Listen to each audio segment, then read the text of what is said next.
Msikilizaji wa redio ya kijamii Uvira FM ambao unaendelea kutega sikio mahali ulipo, ni muda wa kuletea kipindi Tribune Populaire, kipindi ambacho nakisikiliza kila leo saa 1:30 za usiku hadi saa 2. Na yaliyomo katika kipindi cha leo, tutazungumzia kuhusu mgomo wa walimu ambao tayari miezi miwili sasa. Na katika hali ya kuzungumzia hayo, tumealika walikuwa wetu waheshimiwa ambao tuko nao ndani ya studio, na mtakuwa na fursa ya kuwasikiliza kwa makini kile ambacho tutakuwa tumechangia nao, na mtajua nini tumechangia. Kwa hiyo tumealika kiongozi wa wazazi ambayo ni katika shirika la ANAPECO, Mheshimiwa Sindabagoma Patient, ambaye tuko naye ndani ya studio. Tumealika ambaye anaitwa Bwana Irenge Batachoka ambaye ni sendike wa walimu. Atatuambia kunako kitengo gani kama gisi wanakuwa na hiyo vitengo vyao.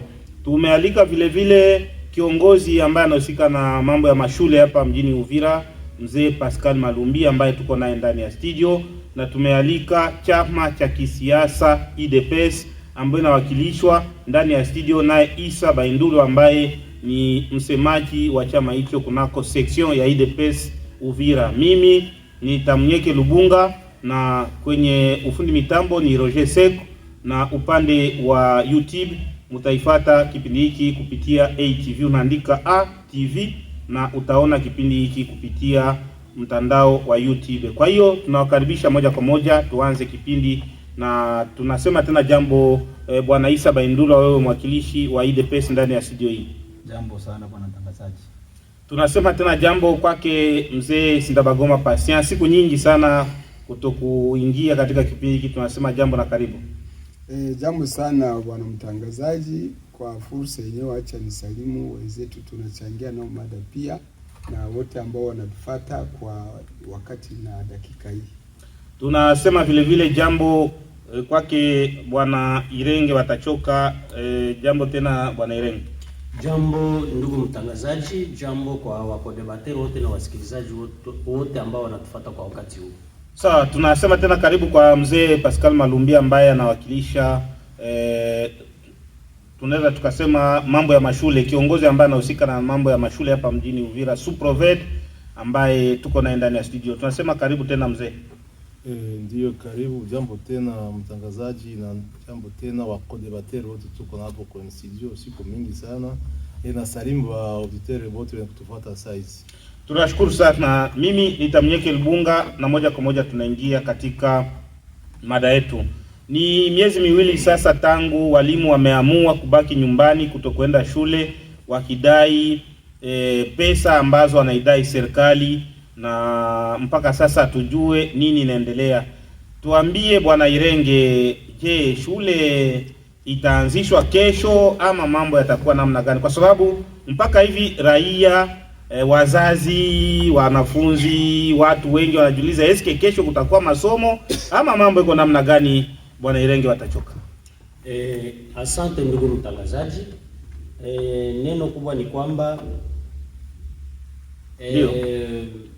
walimu hata kwa wakati huu tumetoka katika mkutano mkuu ambao tunaita mara mingi Assemblée Générale wa dharura extraordinaire, na tunaendelea kusensibilize walimu, sababu unajua inakuwa ni miezi miwili wako katika ile tunaita mgomo.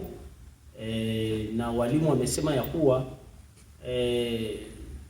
mwa ile sensibilisation, sababu hata jana tulikuwa katika mazungumzo na wakuu viongozi wa jimbo la pili, yani kiongozi mkuu wa province educationnelle, na katika ile mazungumzo walimu wanaendelea kuwa sensibilize ili wapate kurudi shuleni, na ile sensibilisation ndio tunaendelea nayo hadi wakati huu. Yaani hapo hatujakuwa na jibu nzuri. Sawa, tutaendelea kujua kinachoendelea. Bwana Sindabagoma Patient, wewe ni kiongozi wa ANAPECO, shirika linalotetea wazazi wa watoto. Tuambie upande wenu mnaona namna gani? Demwa watoto wako nyumbani wasome, atujue mnawajere namna gani watoto. Asante bwana mtangazaji, asante tena kwa mwaliko yenyewe ulitualika, na asante sababu uliona ni vizuri kitu yenyewe nahusu elimu ya watoto nao ni kitu ya lazima, na ni kusahau menjo kitu ya lazima kuliko kila siku kama na hizi na saa kama na hizi. Ni mambo tu ya politiki, na politiki yenyewe nchini mwetu inatuweka tabani. Sisi kuhusu habari ya mgomo ya kuona watoto wanakaa uwanjani miezi miwili, kila mtu mwenye anaeneza akili, mwache niseme hiyo Kiswahili, sababu msiye mkaseme kuna mwenye haeneze akili. Ndio, kuna watu hawaeneze akili, na akili ya watu haijawahi kuwa sawa sawa. Kila mtu anaeneza akili, anaiwa. Sisi wazazi tuko mkilio.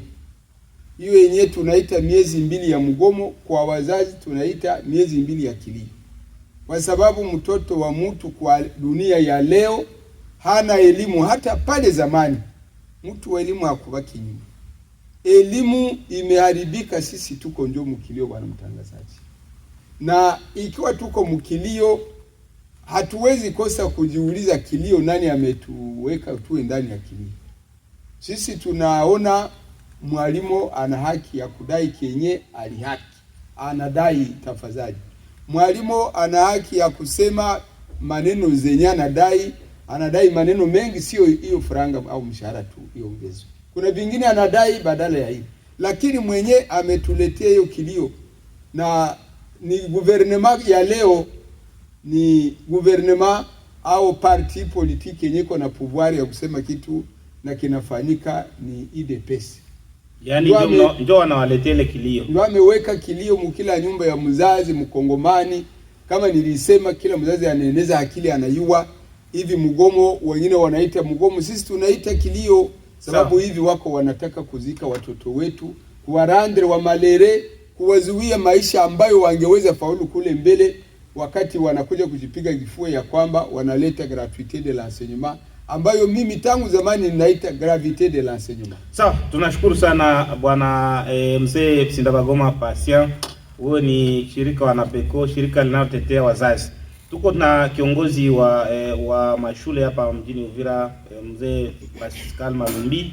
Mzee, wewe ni sous-proved kama sikusahau, na miezi miwili sasa watoto wako nyumbani. Jana ndio ameeneza miezi miwili, na habari zinazagaa kwenye mitandao, kwenye makata, eti miezi mitatu ikifika année blanche. Ikikuwa année blanche, labda watu wangeelewa vizuri hii hali iko namna gani. Wewe ndio unahusika na mashule, shule zote ziko mikononi mwako. Elewesha watu wajue hii mambo iko namna gani. Asante sana kwa ulizo bwana mtangazaji. Nawaza mada ni mzuri kwa siku ya leo, inafika kumoma kabisa, ili watu wanangoja wasikie habari zenye zitatoka. Hii ane wakati tunaanza le 2 septembre, bambani walikuwa na cahier de charge ya kwabo.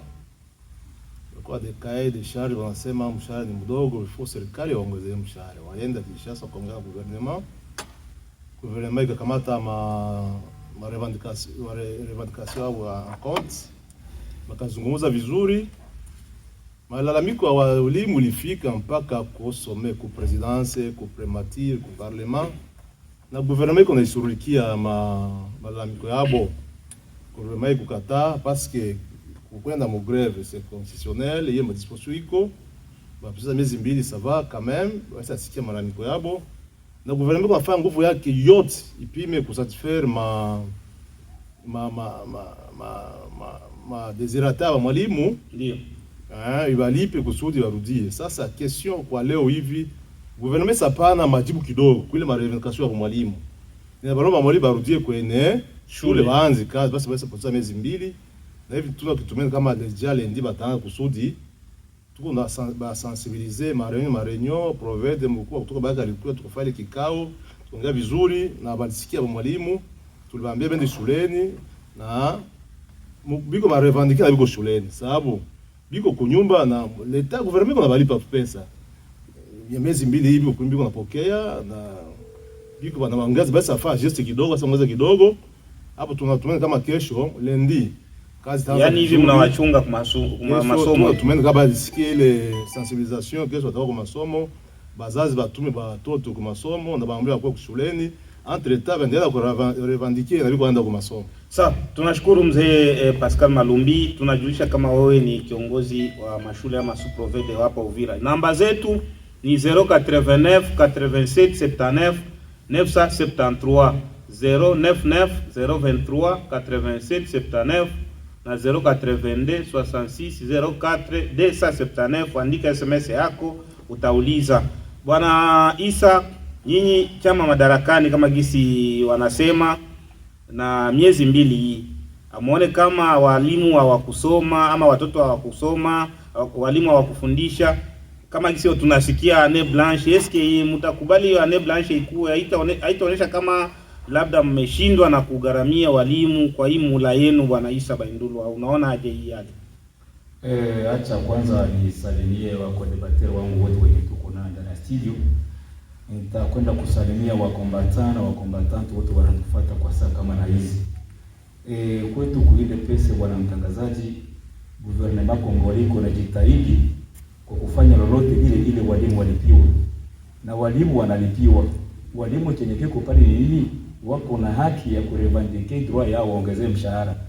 Na kwa saa kama na hizi, bwana mtangazaji, walimu washaongezea 50,000 francs congolais kwa kila mwalimu. Nitakwenda kuambia mzee Sindabagoma asikuwa na confondre gouvernement congolais na IDPS. IDPS na gouvernement congolais na gouvernement congolais. IDPS haikuangaja hata mwalimu hata mmoja. Iliangaje ba mwalimu ni gouvernement congolais. Kwa kweli sisi ndio kwenye tuko madarakani sawa, president de la republique ni wetu, lakini haiko chama cha IDPS ndio kilikwenda ku peut-être ministre wa enseignement toka mu chama yenu bwana. Ministre wa enseignement haiko wa chama cha IDPS, na hata kwa chama cha IDPS bwana mtangazaji ashakuwa deja mu gouvernement. Kenye kiko pale kuambia bwana mzee Sindabagoma ni nini? Benye wanakuwaka wanatetea raia ni badepite yenyewe mko mnachagua. Ndio maana tuko tunawaambia mko mnachagua badepite vizuri. Juu badepite ndio batakuwa wanatetelea, batakuwa wanatetea.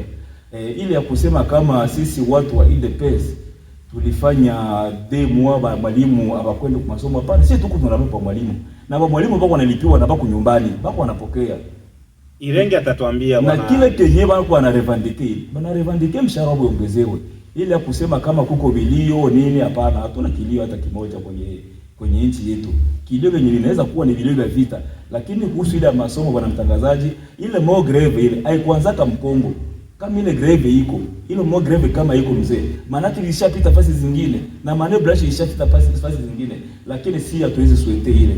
Ndio maana gouvernement yetu iko inapiganisha bafai nini ile leve ya greve ishe na watoto waanze masomo. Na information zenye niko nazo kwa saa hizi, sindika ya Sud Kivu inasema kama watoto kesho waende kwa masomo, kwa maana walelewana sous condition. Na ile hiyo habari ni ya leo ama ni ya jana? Juu tulisikia ma declaration zingine, kama ni juzi kama ni siku gani. Hiyo habari ni habari yenye iko bwana mtangazaji. Hiyo ndio habari yenye iko, na yenye kinabakia pale ni kufanya nini. Nilifurahi jinsi Suproveda aliongea na Irenge na bwana Irenge, bali sema ya kwamba wanaendelea kusensibilize walimu waende kwa masomo ili watoto wetu si wote wafaidike na ile elimu. Na haiko ile tu, walimu nao wakuwa najua hivi hali kwenye nchi ilikuwa na kwenye tuko tunaenda. Mzee Sindabagoma asineglige ile 7 millions d'enfants yenye ilikuwa dalari, yenye ilikuwa inakosa pesa za kusoma, inaanza soma kwa hii gratuite. Asione kama gratuite iko kitu ya maana, hapana. Gratuite ni kitu kizuri sana, kinasaidia kwa wale wazazi wenye wakokuwa na chochote kile cha kubeba watoto shule. Bwana mzee Sindabagoma, sasa mkomo na yeye kwamba gouvernement inajitahidi ifanye lolote ile liwezekanayo ili wa mwalimu wapate ile kidogo, ili wa mwalimu walipwe na waendelee na kusomesha. Unajua wa mwalimu wako ngapi katika nchi yetu ya Kongo bwana mzee Sindabagoma? Na unajua kama ni departement yaingiza hata infra aingize infra bwana na wanalipa kwa masomo. Sawa, mtaongea baadaye. Acha tu tena SMS nani namba zetu 089 87 79 973 099 023 87 79 082 66 04 279. Bwana Irenge, tunakurudilia, ulisema mnaendelea kusensibilize walimu. Mlifanya maandamano hapa, tuliona kwenye mabango yenu na tukafanya hata na wewe interview. Mlikuwa mkisindikizwa na shirika jipya la kiraia. Mnaandika kwenye mabango $500 ou rien. Yaani bila hiyo $500 ya mrudi kwenye shule. Sasa hatujue kama hiyo $500 isha kwamba muma konte zenu, juu tulisikia hapa majuzi mlipata pesa. Sasa kwa nini mlipata pesa na mpende kurudi shuleni? Bwana Irenge, tuambie vizuri, kwa sababu raia wengi kwa wakati huu wanakufuata, wanawasikia, wajue sike kesho watatuma watoto wao kwenye shule, ama mtaendelea kwa kusensibilize mpaka wakati gani? Na wanasema 3 mois année blanche, na kuwa ile année blanche simueleweshe kwanza raia waelewe. Asante ndugu mtangazaji. Jambo ambalo unanipatia presque 3-4 questions. Ndio. Lakini ndajitahidi kuzijibu, na wasikilizaji ambao wanatufuata kwa wakati huu labda watapata kutuelewa. Jambo la kwanza, wakati tulifanya ile maandamano marche pacifique, ilikuwa ni pamoja na nouvelle société civile, ilikuwa ni kwa ajili ya kuonesha communauté ama population ya kuwa ni kweli walimu wanakuwa katika hali ambayo haiko nzuri, sababu government ya Kongo, unajua siku zilizopita hadi kwa sasa hadi zilikuwa kama vile zinakuwa ni nyingi. Hata kama kwa leo tunaweza kusema labda kunaweza kuwa mabadiliko, lakini tungali na lia, sababu hatujasikia kabisa implication ya raisi ya ba politique kusudi wapate kujibu kwenye malalamiko yetu. Ile marche yenye ilifanyika ilikuwa na marevendication, parmi lesquelles kulikuwa ile unasema ya $500 pour rien. Kulikuwa aide budgetaire yenye tulidepose kwa assemblée provinciale kusudi ipate ku province administrative ipate kuweka nao mkono kwenye mfuko kusudi nao wapate kuakompanye education. Na jambo la tatu ilikuwa ni kusema valeur ya mwalimu ama ile thamani ya mwalimu ipate kuonekana katika prestation yake. Na kuhusu ile $500 pour rien kama vile umeisema, unajua wakati tunapatikana katika ile hali banaita mazungumzo ama manegociation, sisi kama vile watetezi wa walimu tunatiaka revendication. Sasa labda ningekurudishia ile swali nikuulize, uliposikia kama tulilomba $500, ulisikia government ya Kongo itupatia ngapi? Na waza hadi kwa sasa hadi wewe mwenyewe hauwezi pata jibu kwa ile question. Na mlisema hamtarudia kama hawajawapatia. Njoo niko nakuelewesha, naonesha ya kuwa hata kama tungelikuwa na ile nia, ndio, lakini unasikia ya kuwa government ya Kongo hayatuambie na tupatia ngapi. Ila pia parce que hatuwezi pia perdre confiance. Tunaaminia wale ambao tuliteua, tunawaita wa député wenye wanapatikana pale mjini Kinshasa. Tulisikia ya kuwa sababu wa representant wetu ku niveau national walikutanana na ofisi ya bunge na waliongea katika yale mazungumzo ingali theorique. Tunahitaji tuone ikuwe pratique, tusikie mu budget 2025 kweli wali prendre en compte ile revalorisation ya fonction ya mwalimu mu cadre ya kuameliore le social ya kwake. Kabla sija kunyang'anya kauli Irenge, sasa mwa hivyo vitatu vyolisema mlikuwa na revendique kwa maandamano wenu, nini waisha wajibia kwanza? Juu naona sasa kuna kuwa kasura kakurudia kufundisha, na mlisema mungana chunga mpaka wajibie. Eske huko ka kitu fulani waliwajibia labda kwa hii pesa mlipokea juzi? Bon, tukisema pesa tulizopokea juzi sijui ni pesa gani, sababu najua mshahara wa mwalimu tulipokuwa pale mjini Kinshasa, government ya Kongo ilijiangaje kulipa ile ma prime réajusté, ni pesa kidogo sana, kama kitu kama vile 20,000 francs na pia 50,000 francs. Basi tulipokea sababu ilikuwa mu revendication na gouvernement ilitoa, tulikubali. Lakini hatukuishia pale, sababu najua makubaliano ilikuwa kama vile ilikuwa na maparties mingi. Kungali statut particulier, kungali pia ile kufanya identification ya walimu na kuwapatia manimero matricule. Kungali pia ile tunaita yenye tunachunga kwenye bunge, Assemblée Générale, Assemblée Nationale, ambayo tunaita autorité budgétaire, ipate pia kuvoter en faveur une loi yenye avantageuse kwa nani, kwa mwalimu. kama tunasema mwa ile marevendication yetu yote, nini sasa imekwisha kutekelezwa ama kupunguzwa kusudi walimu wafikie kufanya hatua ya kurudia? Ni kusema kibinafsi inabidi kuwa mkweli, inabidi kuwa mtu ambaye anaelewa na anaona mambo ambayo yanafanyika. Ndio. Zamani hata walimu ambao wananifuata wanaweza kuwa d'accord na mimi. Zamani tulikuwa na vivre ma promesse de fois zenye zilikuwa na kwa tenu. Mais au moins à ce jour, tunaweza sema bon, gouvernement lui promet, même si il y a un 50 000 qui n'a pas été intégré mon pays, mais au moins nous pouvons dire le gouvernement a fait le premier pas. Et c'est la raison pour laquelle tunaendelea kushukuru pia wa viongozi wenye wanaendelea pia kusensibiliser la communauté enseignante kusudi wapate kurudi shuleni psychologiquement, parce que mina wazia haingelikuwa vema turudie physiquement mais tusirudie psychologiquement. Na kwa hali ya walimu njo jambo tuko tunafanya, sababu au-delà ya defense, au-delà ya kurevendiquer, tunapasha tuone pia ngambo ingine ya kusema walimu wamekusha kumaliza miezi miwili wako nyumbani, wamoja wamekusha kudeveloper mahabitude fulani, yani tunaendelea kuwasensibiliser, entre temps tunaendelea kurevendiquer.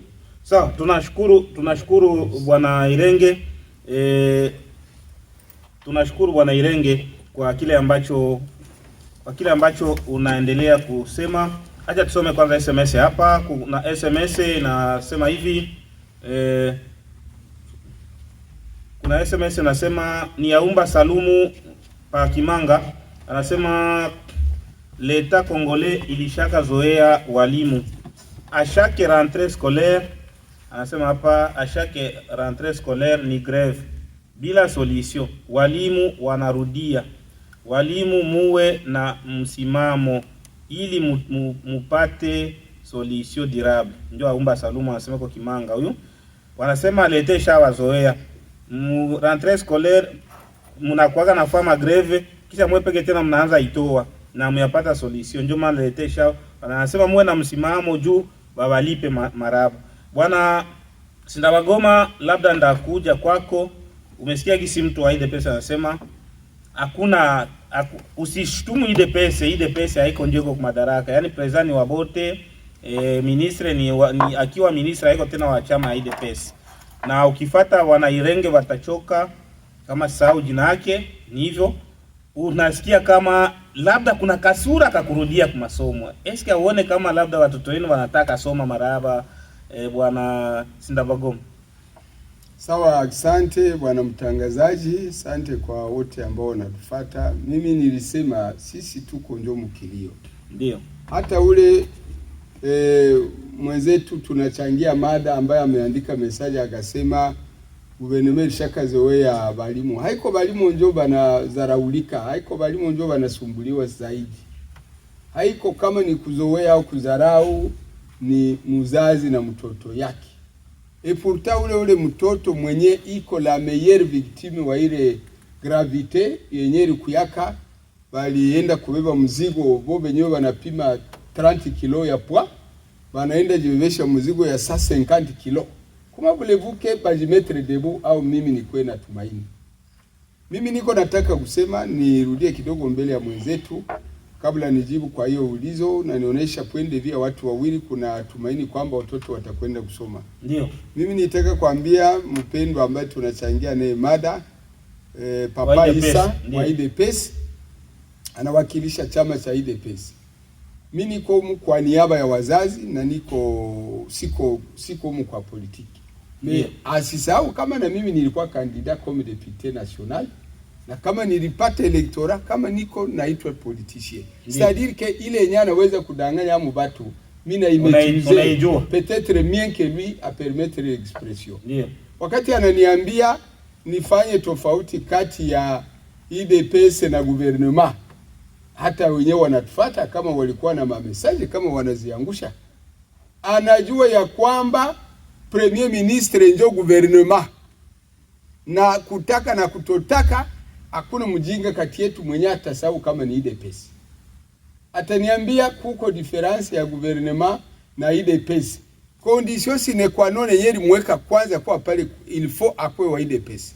Ongeza meme ministre wa EPC ni wa UDPS. Na wasemaka parti au pouvoir. Na ni parti au pouvoir. Yeah. Na ile UDPS njo iko na neno ya mwisho mu parlement étant donné que balipata majorité bien que mu illégalité.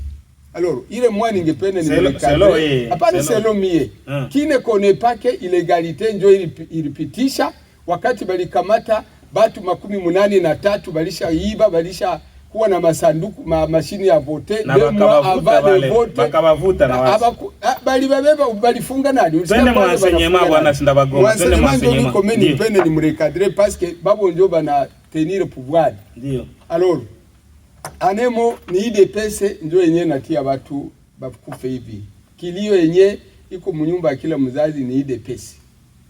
Personne ne peut me contredire, même chef de l'État tulikuwa ni hapa ku studio tunaongea. J'ai le courage ya kumuonesha parce que iko chef de l'État kama angekuwa. Ninaweza mwambia hii sababu ni kweli na mimi nasikia niko na poa kuisema. Sawa.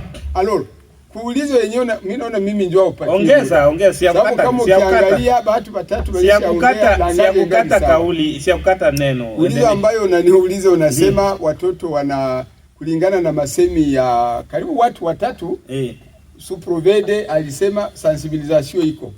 Ulirudia kwa mheshimiwa Irenge